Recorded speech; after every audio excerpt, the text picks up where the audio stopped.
প্রিয় দর্শক সকলকে স্বাগত জানাচ্ছি যারা রয়েছেন দেশে কিংবা প্রবাসে। আজকের আয়োজন ভিন্ন মাত্রায়। দর্শক, মোহনা টিভির এই অনুষ্ঠানে আমরা সাম্প্রতিক নানা প্রসঙ্গের বিশ্লেষণমূলক আলোচনা শুনি।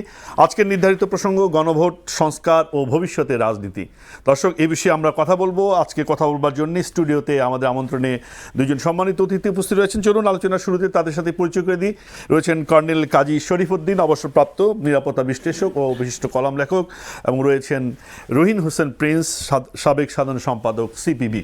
দর্শক, আলোচনার সাথে থাকুন, সেই প্রত্যাশা রেখেই শুরু করতে চাই। আপনাদের দুজনকে স্বাগত আয়োজনে। রহিন ভাই, আপনাকে দিয়ে শুরু করতে চাই। আমরা দেখছি যে নতুন সরকার এলো, নতুন সংসদ চলছে, দ্বিতীয় দফায় প্রথম অধিবেশন চলছে। সংসদে যে একটি বিতর্কের পরিবেশ তৈরি হয়েছে তার কতগুলো কেন্দ্রে রয়েছে। তার একটি অন্যতম হচ্ছে যে জুলাই জাতীয় সনদের যে বাস্তবায়ন, বিশেষত সংবিধান সংস্কার যে পরিষদ গঠন করার কথা ছিল গণরায়ের ভিত্তিতে, সেটি কেন হচ্ছে না, এটি নিয়ে আমরা সরকার দল এবং বিরোধী দলের মধ্যে এক ধরনের রাজনৈতিক বিরোধপূর্ণ পরিবেশ লক্ষ্য করছি। এটি নিয়ে নানা রকম বাকযুদ্ধ চলছে। আমরা দেখলাম যে বিগত তত্ত্বাবধায়ক সরকার, অন্তর্বর্তীকালীন সরকার, তারা যে অধ্যাদেশগুলো জারি করেছিল সেটিকে মূল্যায়ন করার জন্য একটি কমিটি গঠন করা হয়েছে। সেখানেও এখানে এই কমিটির মাঝে গণভোটে যে রায় বা গণভোট সংক্রান্ত যে অধ্যাদেশ, সেটি এটিকে আমলে নেওয়া হয়নি, মানে এটিকে পাশ করা হবে না সামনের সংসদে। এটি নিয়ে একটা ধরনের বিতর্ক চলছে। স্বাভাবিকভাবে প্রশ্ন আসছে যে আসলে গণভোটের ভবিষ্যৎ কি। আমরা দেখলাম যে এত ফলাও করে প্রচার করে গণভোট করা হলো, গণভোটে জনগণের রায়ের কথা বলো, 61% মানুষ গণভোটের পক্ষে, হায়ের পক্ষে রায় দিল, কিন্তু সেটি শেষ পর্যন্ত সংসদে উঠবে না বিল আকারে। এটি কেন হচ্ছে? মানে রাজনীতির কোন জায়গা থেকে বিএনপি এটিকে আনতে চাইছে না? আপনি কি মনে করছেন? যে আপনাকে ধন্যবাদ। আমি বিশিষ্ট আলোচক শরীফ ভাইকে ধন্যবাদ জানাই, যারা শুনছেন শুভেচ্ছা জানাই। যে বিষয়টার আপনি অবতারণা করলেন, যেহেতু আমার পার্টি এবং বামপন্থীরা এই বিষয়ক আমাদের পরিষ্কার অবস্থান আগে যে জায়গাটিকে বলেছিলাম, আমি সেই ধারাবাহিকতায় আমি কথাগুলো বলতে চাই। কিন্তু তার আগেই আমি একেবারেই সরাসরি যাওয়ার আগে একটু ছোট্ট করে ভূমিকাটার অন্যটা বলি। সেটা হচ্ছে, দেখেন, এই যে আমরা গণভোটের কথা বলছি, সনদের কথা বলছি, এই বিষয়ের ভিত্তিটা কি বা কার্যক্রমটা কি, এইটা নিয়ে মনে রাখতে হবে যে বিভিন্ন দল, আমাদের নানা মত আছে। এখন যে ঐক্যমত্যের কথা বলে, ওইখানে 30টা দলের মতো নানাভাবে আমরা আলোচনা করেছিলাম। এর বাইরেও কিন্তু আরও রাজনৈতিক দল ছিল, আছে, এবং দেশের জনগণ আছে, নানা শ্রেণী পেশার মানুষ আছে। ওটাই তো সব না। কিন্তু ভিত্তিটা হচ্ছে যে এত সবের পরেও যে আমরা একটা গণঅভ্যুত্থানের পরে নিজেরা আলোচনা করলাম, এবং আলোচনা করে কতগুলো বিষয় ঐক্যমত্যে পৌঁছানো যায় কিনা সেই চেষ্টা করা হলো। তো এখানে ঐক্যমত্যের বিষয়টা কি, আমি ছোট করেই বলছি যে আমরা এখানে বলেছিলাম, এবং অন্তর্বর্তীকালীন সরকারের প্রধান উপদেষ্টার সাথে সেটাই আমাদের কথা ছিল, যে শতভাগ একমত যেগুলো হবে সেটাকেই ঐক্যমত্য ধরা হবে, আর কিছু পয়েন্ট এদিক ওদিক থাকলে চেষ্টা করা হবে, না হলে নাই। তো পরে কিন্তু বিষয়টাকে এইটাই যুক্তিপূর্ণ ছিল বলে আমরা মনে করি। এখানে বিষয়টা ডিফারেন্স আছে, যে পয়েন্টে একমত হয়েছে ভালো, আর অন্য পয়েন্টে যার যার মত আছে, যারা ক্ষমতায় যাবে তারা সেটা করার চেষ্টা করবে, নোট অফ ডিসেন্ট অন্য বিষয়গুলো। তাহলে ভিত্তি হচ্ছে ওইটাই বাস্তবায়ন। এখন সেটা ঐক্যমত্য হলো, সেটিকে ভিত্তি ধরে সেটা বাস্তবায়ন। আমি বলছি, তাহলে এইটাকে আপনি সনদ নাম দেন, অন্য নাম দেন, কি নাম দেন, নামটা আমার বিবেচনায় ফ্যাক্টর না। তাহলে ওইটা আমি বাস্তবায়ন করব কি করব না, যারা ক্ষমতায় আছে দেখার ব্যাপার ওই জায়গায়। এখন এটা নিয়ে নানা মতের কারণে একটা গণভোটের প্রশ্ন আসলো, এবং আসলো সংবিধান সংস্কার পরিষদের। আমাদের পরিষ্কার অবস্থান তখনই বলেছি, প্রথম কথা, গণভোট প্রয়োজনে আমরা চাই, কিন্তু এই প্রয়োজনটা কখন? আমরা বলেছি আমাদের বিবেচনায় গণভোট এখন সংবিধানে নাই, তাহলে সংবিধানে আনতে হবে। তা সংবিধানে আনলে আপনাকে আনতে হবে হচ্ছে যে আফটার ইলেকশন সংবিধানে সংসদ আনবে, এবং গণভোট কখন প্রয়োজন? সংবিধানের অনেকগুলো বিষয় যেটা সংশোধন করা হবে, যেটা ইজিলি করা যাবে, রাষ্ট্রপতির কাছে যখন যাবে, অনেকগুলো বিষয় আছে তিনি তখন মনে করলে গণভোটে দেবেন। গণভোট তখন প্রয়োজন, না প্রিন্স ভাই, এটা নিয়ে তো কথা আপনারা বলেছেন, নামে আসছি বলেছেন, ওই কিন্তু ধারাবাহিকতা গণভোট তো হয়ে গেছে, না এটা তো কিন্তু আসছি ওই সত্য। ধারাবাহিকতা আপনার হ্যাঁ। উত্তরেরটাই চলে আসবে। আমি বলছি যে পজিশনটা এটা ছিল, তাহলে প্রথম আমি আবার একটু রিপিট করি, না হলে আমি দেখছি যে আলোচনাগুলো হচ্ছে তাতে কংক্রিট করা যাচ্ছে না, মনে হচ্ছে যেন তাহলে যতগুলো ঐক্যমত্য হয়েছে কেউ করবে না, অমুক হবে না তমুক হবে না, এই আলোচনাগুলো অবান্তর। তাহলে এই একটা ব্যাপার। আর একটা হচ্ছে সংবিধান সংস্কার পরিষদ, এই আলোচনাটা আসছে কেন? আসছে হচ্ছে আমি যেটা বুঝেছি এবং ওইটা আগেও বলেছি, অনেকের মাথায় এটা আছে যে পুরো সংবিধান রিরাইট করতে হবে, 72 সংবিধান ছুঁড়ে ফেলে দিতে হবে, বাদ দিতে হবে। আমরা বলেছি নো, কারণ ওই কমিটির নাম হয়েছে সংবিধান সংস্কার জেনজি কমিটি। 72 সংবিধান মানে না, না, এটা সে কোনো এটা বলেছে তাদের জেনজি, NCB র সে তো জেনজির কয়জনের ধারণ করে, আমি এই জন্য ওইটাকে কোনো গুরুত্বই দিচ্ছি না। আমি বলছি পুরনো ধারাবাহিকতা। তাহলে আমি আসি সংবিধান সংস্কার পরিষদের নামে যেটা যে যা করতে চায়, বা আপনি অন্য অন্য নামে গণভোটের নামে যেটা করতে চায়, আমি কোনটাকে ভিত্তি ধরবো? ভিত্তি হবে শতভাগ একমতের বিষয়গুলো আমরা বাস্তবায়ন করব কিনা। সেই জায়গা থেকে আমি দেখি প্রথমে যখন সংবিধান সংস্কার পরিষদের শপথটা করা হলো বা ওই যে অধ্যাদেশ দেওয়া হলো, আমরা কিন্তু তখনও বলেছিলাম, শপথ হয়নি, মানে না, অধ্যাদেশ আকারে তার যেটা আগে আমি আসলো। একটু অন্য কথা বলছি যে যখন এটা আদেশ দেওয়া হলো, আদেশ অধ্যাদেশ না, আদেশ। আমরা বলেছিলাম রাষ্ট্রপতির এই ধরনের অধিকারও নাই, এটা মনে রাখতে হবে। এবং আইনবিদদের কাছে আমরা বলেছিলাম আইনবিদ রাষ্ট্রপতি অধ্যাদেশ দিতে পারে, হ্যাঁ, নট আদেশ। আদেশ দিতে পারে না, এটা খেয়াল করেন। তাহলে উনি যেটা দিয়েছেন যে কোনো কোর্টে গেলে এটা বেআইনি হয়ে যাবে। তাহলে বিষয়টা ছিল, আমি বলছি তাহলে অটোমেটিক্যালি এটার কিন্তু কোনো ভিত্তি অ্যাকচুয়ালি নাই। কিন্তু গণভোট ঠিক আছে, যতটুকু হয়েছে মানুষের একটা রায়ের আইডিয়াটা পেয়েছেন, যদিও ওইখানে 4 পয়েন্টে পৃথিবীর ইতিহাসে ওইভাবে গণভোট হয় না, সেগুলো পুরনো আলোচনা করেছে, আমি ওর মধ্যে যাচ্ছি না। তাহলে আমি বলছি এখন যারা জোর করে আবার ওই অধ্যাদেশ পাশ করতে চায়, আবার সনদের নামে যা তারা বলেছে সব পাশ করতেছে, ওইটা গুরুত্বহীন। যেটা শতভাগ একমত হয়েছিল সবাই মিলে ওইটা করতে হবে। আর তারপরে বিএনপি তারা ক্ষমতায় আছে, তাদের ইস্তেহারে যদি নতুন কিছু তারা সে কথা বাস্তবায়ন- বলেছে যে কিন্তু একটি সে দফা ব্যাপারে আমি থেকে- পরিষ্কার বলি, তারা এটা করতে চাইলে শুধু সংসদ, যেটা আপনি বললেন, মনে রাখতে হবে সবাইকে, সংসদের বিরোধী দল শুধু বিরোধী দল না, রাজনীতির বাইরে বাইরে বিরোধী দল আছে, জনগণ আছে, তাদের মতামত ছাড়া ওই ঐক্যমত্যের বাইরে কোনো কিছু করতে গেলে তখন আমরাও রাজপথে আমাদের কাজগুলো করব। সুতরাং আমি মনে করি বিএনপি একটা ভালো পজিটিভ কাজ করেছে, প্রথমে সংবিধান সংস্কার পরিষদের শপথ না নিয়ে। আর এখন তারা অন্ততপক্ষে এইটা যে সংসদে উত্থাপন করবে না যেটা বলছে, আমি এটাকে পজিটিভ বলি। কিন্তু অন্যান্য কতগুলো অধ্যাদেশের বিষয় আছে, সেগুলো আরও দেখে পরীক্ষা করে আমাদেরকে বলতে হবে। এবং আমরা মনে করি যে জনগণের পক্ষে যায় এইরকম কোন অধ্যাদেশ অতীতে থাকলে সেইটাকে সংবিধানে নেওয়া দরকার বলে আমরা মনে জি, করি। প্রিন্স কিন্তু গণভোট এবং সংবিধান সংস্কার পরিষদ এইটাকে আপনি নতুন করে এটা আনার কোনো প্রয়োজন আছে বলে আমরা মনে করি না। তাতে করে ঐক্যমত্যের আলোচনা কিন্তু বাতিল হয়ে যায় না। প্রিন্স ভাই, কিন্তু সেখানে একটি প্রশ্ন বিপরীতে যে প্রশ্নটা করা হচ্ছে বিএনপি, জামাত এবং এনসিপির পক্ষ থেকে, সেটি নিয়ে আসতে চাই কর্নেল কাজী শরীফুদ্দিন আপনার কাছে। যে বলা হচ্ছে যে বিএনপি আসলে সংস্কার চায় না, এবং বিএনপি এই যে জনমতকে গুরুত্ব বা সম্মান প্রদর্শন করছে না, না হলে গণভোটের এই যে রায় এটিকে বিএনপি আপহোল্ড করছে না, তারা সংবিধানের কথা বলছে। তো এটি আসলে বিএনপির পুরনো চরিত্র, এবং এটি বাংলাদেশের 5ই আগস্টের পর বাংলাদেশের রাজনীতি এলাও করবে না, এই ধরনের কথা বলা হচ্ছে। তো আপনি 5ই আগস্টের যে স্পিরিট, তার সাথে মানে বিএনপির বর্তমান যে পদক্ষেপ বা তাদের যে অবস্থান গণভোট প্রশ্নে, জুলাই সনদের প্রশ্নে, এটাকে আপনি কিভাবে দেখছেন? ধন্যবাদ আমার উপস্থাপক আর সহ আলোচক বিজ্ঞ প্রিন্স ভাই, স্মরণীয় বর্ণীয় ব্যক্তিত্ব, আমাদের অনুকরণীয় ব্যক্তিত্ব অলসো। সুন্দর একটা কথা বলেছেন প্রিন্স ভাই, একটা হচ্ছে সংবিধান সংস্কার পর্ষদ। সংবিধান একটা ধর্মের যেমন একটা ধর্মীয় গ্রন্থ আছে, একটা রাষ্ট্রের সর্বোচ্চ আইন হচ্ছে সংবিধান। তো সংবিধান সংস্কারের কথা যখন আসে, যারা ভোটে অংশগ্রহণ করছে তার বাইরেও কিন্তু অনেক লোক আছে। যেমনটি প্রিন্স ভাই বললেন যে সংসদ আলোচিত সমালোচিত হবে যখন, তখন প্রাণবন্ত হবে। যখন আলোচনা সমালোচনা বন্ধ হয়ে যাবে, তখন সব এক পথে চলে আসবে। এটা গণতন্ত্রের ভাষা না। গণতন্ত্রের দিক দিয়ে যখন সংসদে আলোচনা হচ্ছে, সমালোচনা হচ্ছে, কথা হচ্ছে, প্রতিবাদ হচ্ছে, কাউন্টার হচ্ছে, রিকাউন্টার হচ্ছে, সো ইট ফাংশনস। এখন আসি যে সংবিধান যে পরিষদটা করা হয়েছে, তার আগে আছে রেফারেন্ডাম বা গণভোট। রেফারেন্ডাম বা গণভোট যে আমাদের যে এখানে রাষ্ট্রপতি কখনো আদেশ দিতে পারেন না, উনি অধ্যাদেশ দিতে পারেন। এটাও নেতা প্রিন্স ভাই স্পষ্ট ক্লিয়ার করে দিয়েছে।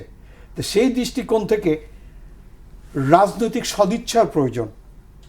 রাজনৈতিক সদিচ্ছার প্রয়োজন ছাড়া এই প্রবলেম কখনো সলভ হবে না।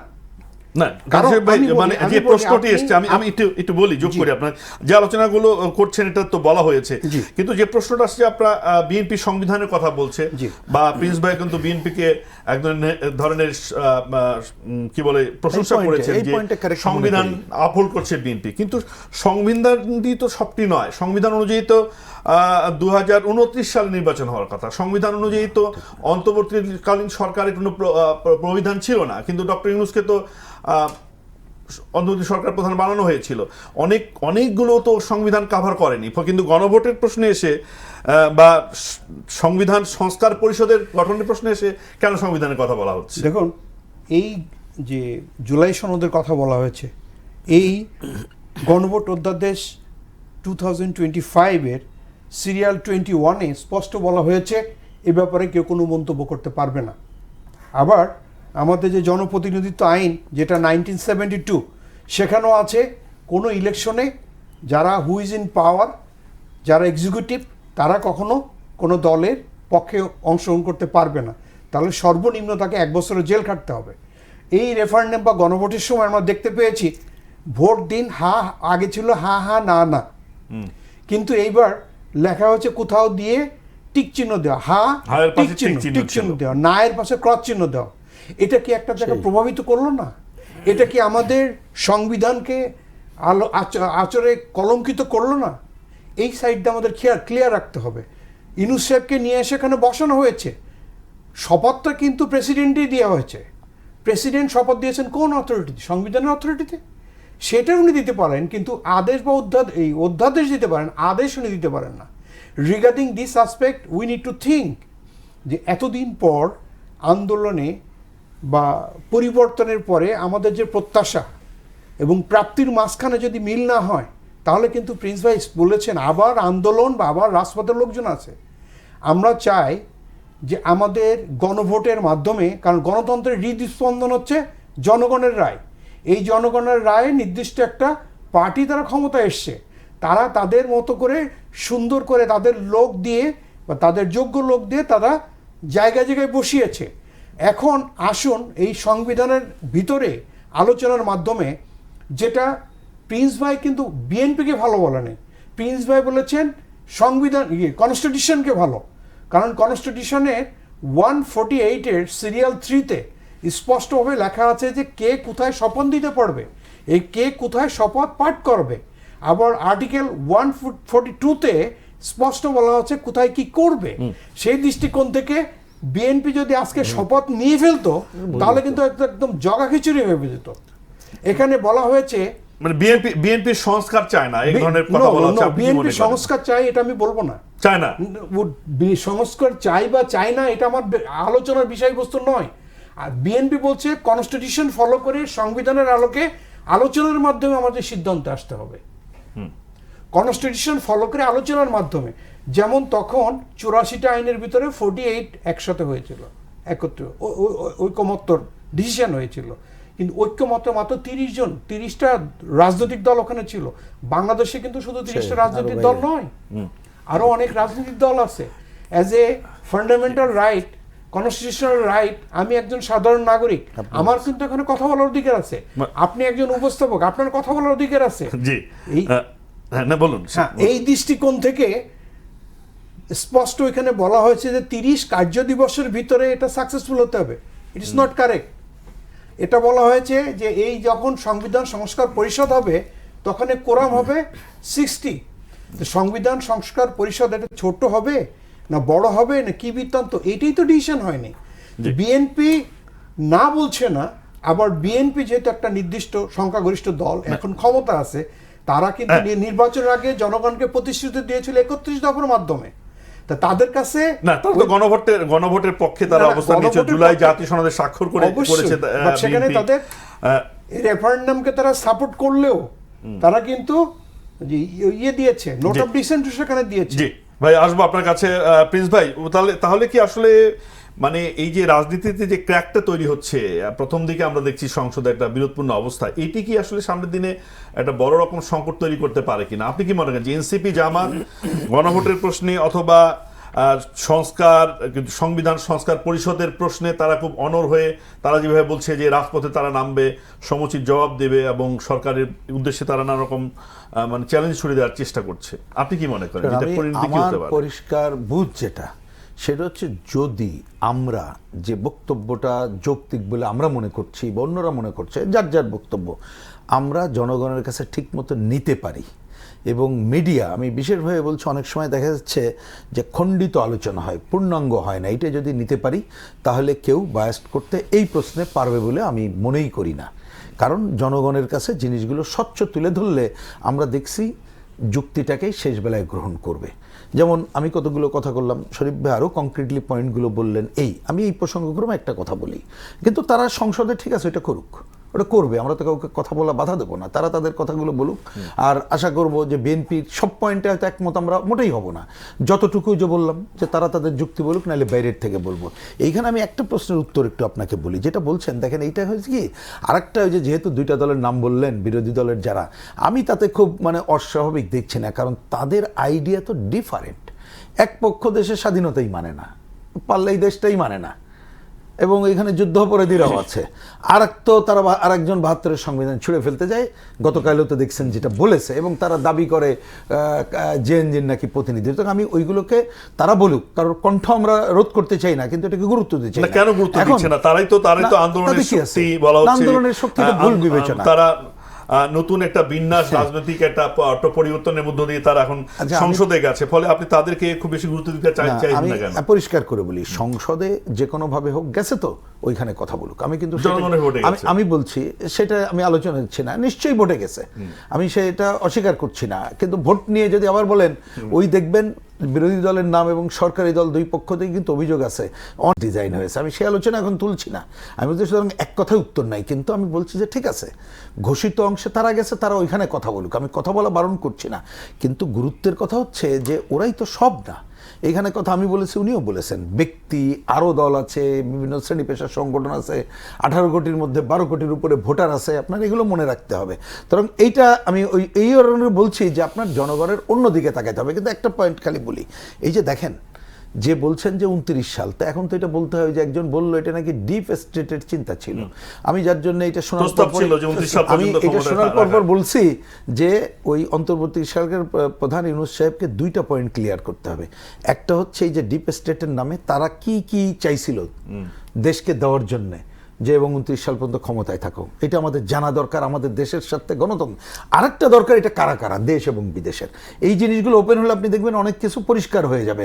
ওনার একজন পরিচিত চট্টগ্রামের, যদি আমি ভুল না করি, ধর্মমন্ত্রী, তিনি এই কথাটা বলছিলেন যে হাসিনার 29 সাল পর্যন্ত কথা ছিল আমরা থাকবো আর কি।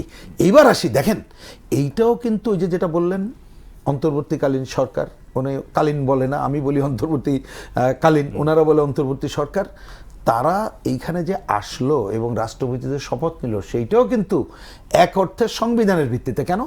সংবিধানের যেখানে আমাদের ব্যাখ্যা করার সুযোগ নাই, সে যেতে হবে কার কাছে? Supreme court. আপিল বিভাগ 106 অনুযায়ী দিয়েছে বলেই তো তারা করেছে, সুতরাং আপনি এটা অস্বীকার করতে পারেন না।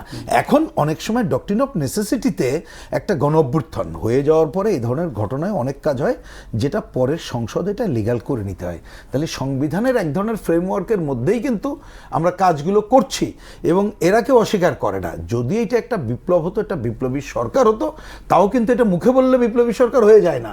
একটা অংশ, দল, গোষ্ঠী, তারা একটা সুনির্দিষ্ট লক্ষ্য নিয়ে সংগ্রাম করে, তার মধ্যে দিয়ে বিপ্লব করলে ওই সংগ্রামের মধ্য দিয়ে সে নতুন সংবিধান লেখা বা অন্য জায়গায় যায়। তো এবার তো সেইটা না। সুতরাং আমি বলছি যে এই পয়েন্টগুলো জনগণের কাছে পরিষ্কার করলেই কিন্তু আমি মনে করি যে কথা আজকে বলছে যে তারাই কি তাদের কথাকে গুরুত্ব দেওয়া হচ্ছে না, আমি তা মনে করি না। এটা সংসদে তারা কথা বলুক, সংসদ তারা ডিসাইড করুক, আমরা যতটুকু মানবো, না হলে আমরাও চেষ্টা করব রাজপথে থেকে আমাদের কথা বলার। কিন্তু আমি মনে করি, কথাটা বলছি এই কারণে, দেখেন বিভ্রান্তি হবে না, আমি একটু খালি রিপিট করছি আবার, যদি এই পয়েন্টে একমত হই, আমি যদি এবার ধরে নিই সবার যদি সৎ উদ্দেশ্য থাকে, ধরুন আমি একটু প্রসঙ্গ বামপন্থী বা কমিউনিস্ট, আমরা তো মৌলিক পরিবর্তন চাই, কিন্তু আমি চাইলে তো কালকে পারবো না। আমরা ঠিক আছে যতটুকু সংস্কার ততটুকু হোক, তাহলে সেইটা যদি চাই তাহলে প্রথমে তো এই পয়েন্টে যদি ন্যূনতম কারোর যৌক্তিক লোক থাকে তাদের একমত হইতে হবে যে আমরা সবাই মিলে যে পয়েন্টগুলোতে 100% একমত হয়েছি সেইটা আগে বাস্তবায়ন করুক সবাই। বিএনপির পক্ষ সেটা থেকে যদি সেটা না বলা করুক, হচ্ছে। ইয়েস জনাব আমার সালাউদ্দিন point- আহমেদ কিন্তু সে কথা বলছেন আমি যে সেটাই আমরা বলতে একটা কমিটি চাচ্ছি গঠন করি, না, কমিটির সেখানে বিরোধী দলের আমি কমিটির অংশগ্রহণ থেকে অন্য থাকবে। আলোচনা আসছি, কমিটি তো টেকনিক্যাল ব্যাপার, সরি আমি 30 সেকেন্ড শেষ করি। আমি বলছি এইটা দেখলে হবে যৌক্তিক। আমরা দেখব ওই ঐক্যমত্যে যে পয়েন্টগুলোতে সবাই মিলে 100% ঐক্যমত্য হয়েছি, বর্তমান সরকার সে আপনি ব্যাপারে কোনো সেদিকে গুরুত্ব দিচ্ছেন যে বরখেলাপ সেদিকে। করছে কিনা। তাই যদি বরখেলাপ না করে তাহলে কিন্তু আমরা কোনোটাই ব্যত্যয় করছে এই কথা আগে বলতে পারি না, আমার পরিষ্কার বক্তব্য। জি, ধন্যবাদ আপনাকে রহিস ভাই, রহিম হোসেন প্রিন্স ভাই। কর্নেল কাজী শরীফউদ্দিন, আপনার কাছে আসতে চাই যে আসলে সামনের দিনের রাজনীতিটাকে আপনি কিভাবে দেখছেন, যে রাজনীতি কতটা সহজ সরল পথে যাবে নাকি এটা জটিল আবর্তের মধ্যে যেতে পারে? আওয়ামী লীগ এখন রাজনৈতিক মঞ্চে নাই, দৃশ্যপটে নাই, তারাও কি কিভাবে ফিরে আসতে পারে কিনা বা কি দেখছেন? দেখুন, রাজনৈতিক ব্যাপারটা এটা অনেক বড় ডিসিশন। যেমন আওয়ামী যখন ক্ষমতায় ছিল তখন কোনো একটা রাজনৈতিক দলকে নিষিদ্ধ করেছে, as per I am concern this was not correct. Then interim government Awami লীগের কার্যক্রম নিষিদ্ধ করেছে, it is not also correct. কারণ কারণ না হলে বর্তমান বিএনপি না, আমি বলি let me finish, let me finish. জি, তো মেইন জিনিসটা হচ্ছে কি, গণতন্ত্রের সবচেয়ে বড় শত্রুই হচ্ছে নিয়ন্ত্রণহীন আত্মবিশ্বাসী নেতা। আই রিপিট, গণতন্ত্রের সবচেয়ে বড় শত্রুই হচ্ছে নিয়ন্ত্রণহীন আত্মবিশ্বাসী নেতা। ব্রিটিশের এক ভদ্রলোক, ওনার নাম হচ্ছে লর্ড ডেভিড ওয়েন, উনি 100 বছর ব্র্যাকেটিং করে একটা বই লিখেছেন। বইটা এই গণতন্ত্র নিয়ে, the hubris syndrome, Bush, Blair and the intoxication of power. এখানে উনি আমেরিকার 18 জন প্রেসিডেন্ট এবং ইউকের 26 জন প্রাইম মিনিস্টারের টোটাল জীবনী অ্যানালাইসিস করে, যেখানে জীবন, বৃত্তান্ত, সিদ্ধান্ত, আচরণ মানে CPB, ক্যারেক্টার, পার্সোনালিটি এবং বিহেভিয়ার রিসার্চ নিয়ে এইখানে গিয়ে জিনিসটা যেটা এসছে, যে আমাদের গণতন্ত্র থেকে যে সঠিক কোনো জিনিস পেতে হয় তাহলে গণতন্ত্রের পূর্ণ স্বাধীনতা বা অধিকার দিয়ে দিতে হবে সাধারণ নাগরিকের কাছে। এবং নাগরিকের কোনো পার্টির নেতার জন্য সবচেয়ে বড় ক্যারেক্টার হচ্ছে সততা, স্বচ্ছতা, জবাবদিহিতা। প্রজ্ঞাবানের মাধ্যমে নেতৃত্ব, কর্তৃত্ব, ব্যক্তিত্ব দিয়ে একটা দেশকে সামনে এগিয়ে নিয়ে যাওয়া। সেই জন্য কিন্তু ওই বইটার নিচে দুইজন মানে বুশ এবং ব্লেয়ার। আমেরিকার দিকে যদি আমরা একটু তাকাই, ওরা একটা গণতন্ত্রকামী দেশ, বা ইন্ডিয়া গণতন্ত্রকামী দেশ। ডোনাল্ড ট্রাম্প সে কিন্তু 47-তম প্রেসিডেন্ট, বাট 47তম প্রেসিডেন্ট হলে আমেরিকার 25 জন প্রেসিডেন্ট যারা আমেরিকাকে লিড দিয়েছেন তারা কিন্তু মিলিটারি ব্যাকগ্রাউন্ডের। তা এই দৃষ্টিকোণ থেকে আমাদের স্পষ্ট আসতে হবে what is correct, what is true. সর্বদা যারা হ্যাঁ হ্যাঁ করে তারা কিন্তু গণতন্ত্রের জন্য ডেঞ্জারাস। এবং এই গণতন্ত্রকে ঠিক আছে, ওটা আপনি একটা নেতার যে 4টি গুণাবলী বা বৈশিষ্ট্যের কথা বলেছেন, সেটি তো অনেক প্রশ্নে মানে হয়তো পরে আমাদের রাজনৈতিক সংস্কৃতিতে খুব প্রত্যাশা, ভালো কথা বলেছেন আপনি। কিন্তু আমরা রাজনৈতিক সংস্কৃতি, মানে আমি একটু জানতে চাইছি যে আপনি নিজেও বলেছেন যে কোনো দলকে নিষেধ করার পক্ষে আপনি নন, এটা গণতন্ত্র সম্মত হয় না গণতান্ত্রিক সমাজে বা রাষ্ট্রে। কিন্তু এখন তো আওয়ামী লীগ নিষিদ্ধ, মানে আপনি সেই জায়গা থেকে বলছি যে বর্তমান সরকার নিষিদ্ধ, কার্যক্রম নিষিদ্ধ, মানে এক প্রকারেই তার তো নিষিদ্ধই, দল নিষিদ্ধ না, কিন্তু কাজ করতে পারছে না, মানে কার্যত ফলাফল তাই যে নিষিদ্ধই তারা আছে। এটি নিয়ে আসলে বিতর্কের মনে হয় এই জন্যই কিন্তু আমার প্রশ্নটি হচ্ছে যে মানে আপনি কি মনে করেন যে মানে ওই এখানে আওয়ামী লীগ স্পেস দেওয়ার সময় এসেছে বা দেওয়া উচিত গণতন্ত্রকে আরো বেশি সংহত করার জন্য, সুদূর প্রসারী করার জন্য? দেখুন, আমি যে বইটার রেফারেন্সটা দিয়েছি ওই ভদ্রলোক কিন্তু বাংলাদেশের কনটেক্সটে বলবো না ইউকের একজন পররাষ্ট্রমন্ত্রী ছিলেন, আর ব্র্যাকেট করেছেন 100 বছর এক্সপিরিয়েন্স থেকে তথ্যের মাধ্যমে সত্যিকার প্রতিষ্ঠিত করেছেন। তো আমি যেটা বলেছি সেটা ওই বইয়ের উদ্ধৃতি দিয়ে গণতন্ত্রের কথা। আজকে 19 বছর আগে যে ঘটনা ঘটেছিল, সাপোজ আমি একটা বলি, আমি সেনাবাহিনীতে প্রাক্তন অফিসার। আমরা যখন এই NID কার্ড তৈরি করি তখন বলেছিল এটা সেনাবাহিনীর বা দেশের স্বর্ণযুগ। আফটার সার্টেন টাইম বলা হয়েছে এটা সেনাবাহিনীর কালো যুগ।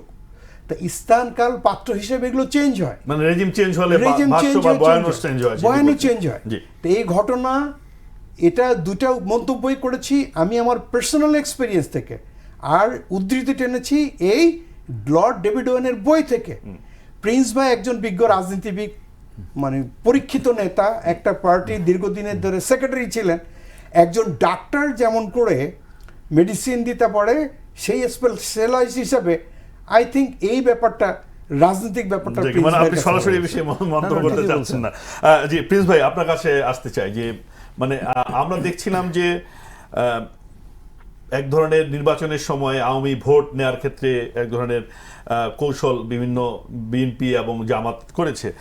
পরবর্তী সময়ে আওয়ামী লীগের বিভিন্ন অফিস খোলার এক ধরনের প্রবণতা আমরা দেখেছি বিভিন্ন জায়গায়, এবং মনে হচ্ছিল যে আওয়ামী লীগ হয়তো রাজনীতি ফিরে আসতেছে।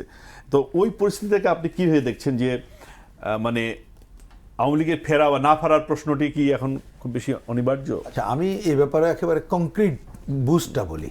প্রথম কথা, আপনার ওই কথার একটা শেষে বললে হতো, কিন্তু প্রথম উত্তর দিই।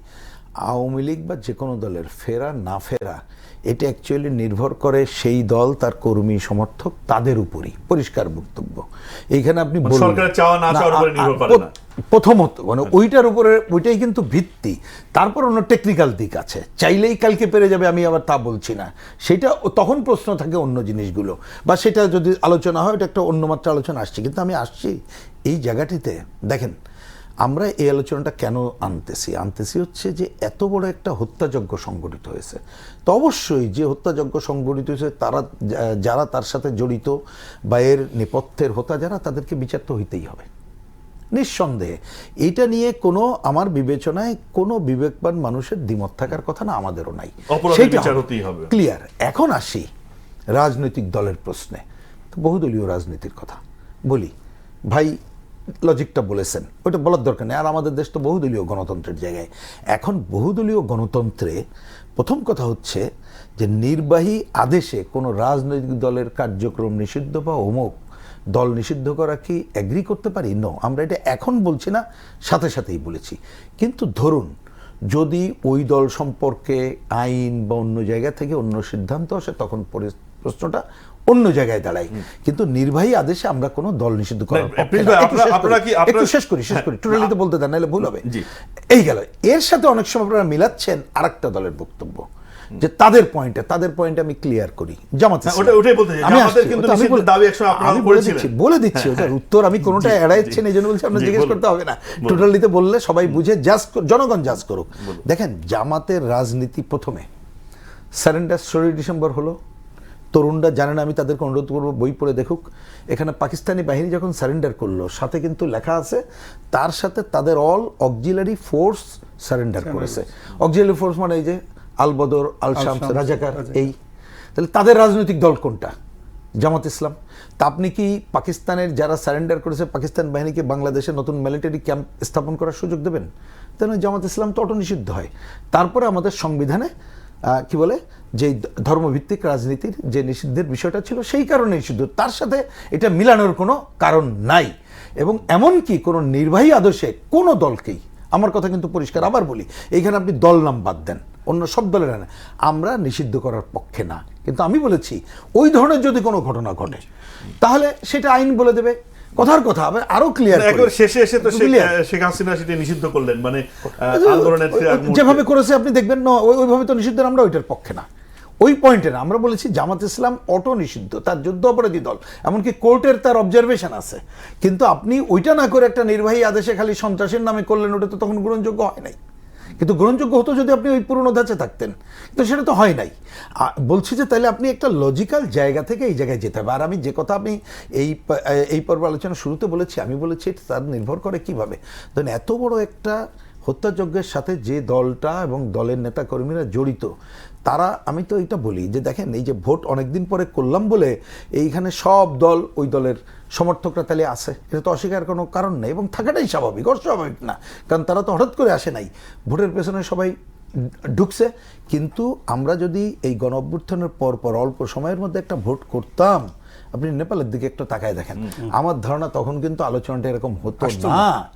আর একটা দল চাইলে আপনি দেখেন বাংলাদেশে মুসলিম লীগ অন্যান্য দলগুলোর পরিস্থিতি দেখেন, অল্টারনেট যদি অন্য শক্তি না হয় তাহলে কিন্তু মানে নির্বাচনের মধ্য দিয়ে আওয়ামী লীগকে জনগণ বয়কট করতে বলে আপনি মনে করছেন?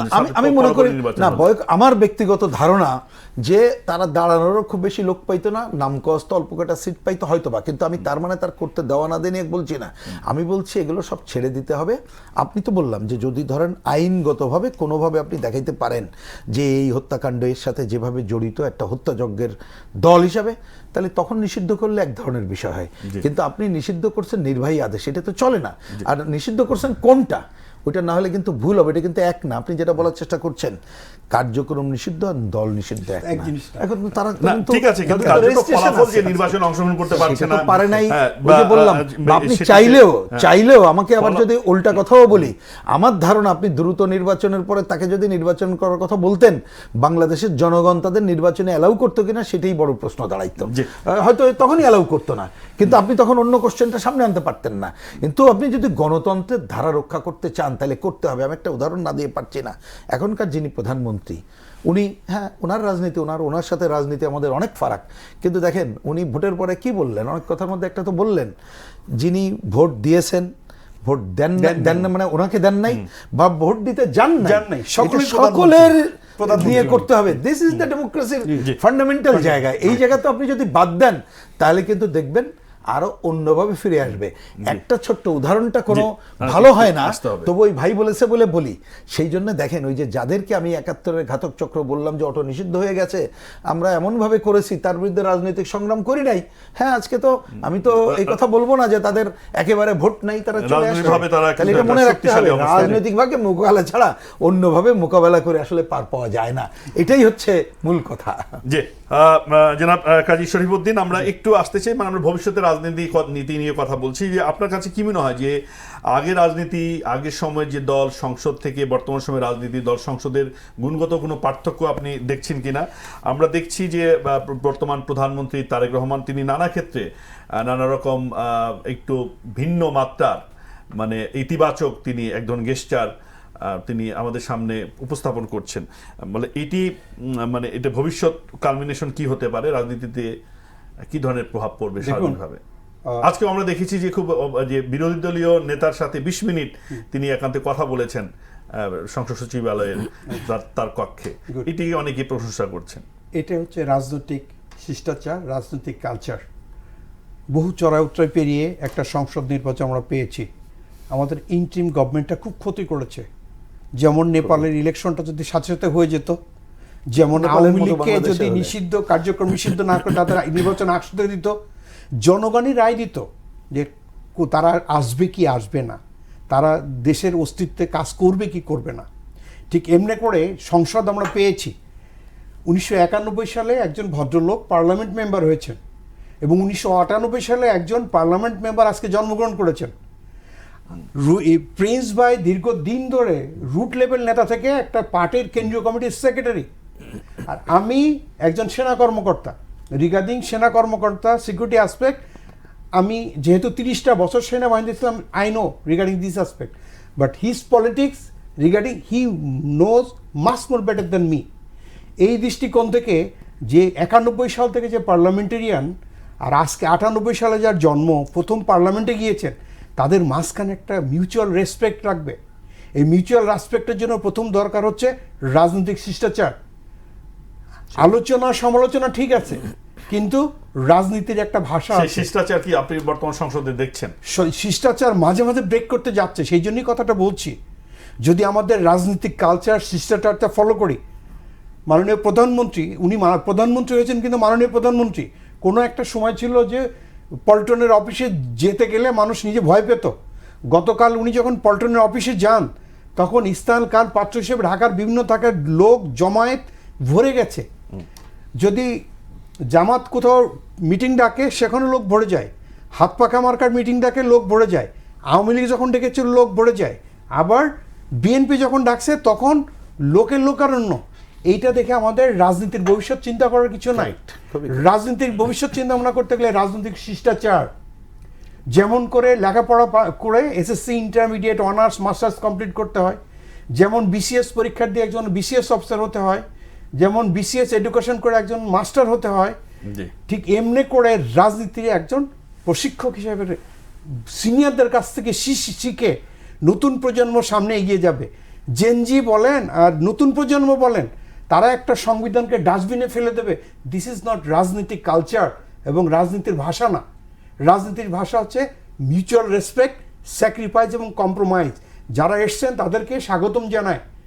আপনারা এই সংসদটাকে প্রাণবন্ত করেন, আমাদের সমস্যাগুলো জনগণের সামনে তুলে ধরেন।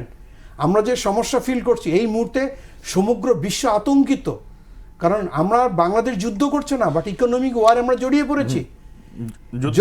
যুদ্ধের ক্ষতিকর প্রভাবের মুখোমুখি আমরা। ইকোনমিক ওয়ারে জড়িয়ে পড়েছি, যেখানে 2 লক্ষর উপরে লিটার মানুষ চুরি করে, যেখানে সামান্য পেঁয়াজ লুকিয়ে রেখে মানুষ বড়লোক হওয়ার স্বপ্ন দেখে। কনফার্ম 2 দিন পরে সমগ্র বিশ্বের সাথে তাল মিলে অ্যাডাপ্টেশন করতে গিয়ে আমার জিনিসপত্রের দাম বাড়াতেই হবে। প্রতিদিন 197 কোটি টাকা আমাদের দিতে হচ্ছে ভর্তুকি। তো সেই দৃষ্টিকোণ থেকে after certain time balance of power, good governance করতে গেলে আমার জিনিসপত্রের দাম বাড়াতে হবে। তো সেই দৃষ্টিকোণ থেকে আমাদের সবার সার্বিক সহযোগিতা করতে হবে। জি, ধন্যবাদ আপনাকে প্রিন্স ভাই। আসতে চাই উনি যে প্রশ্নটি উপস্থাপন করেছেন খুব কার্যকরভাবে এই প্রশ্নটা করতে চাই যে আমরা এখন ইকোনমিক ওয়ারফেয়ারের মধ্যে আছি, এক ধরনের অর্থনৈতিক যুদ্ধের মধ্যে।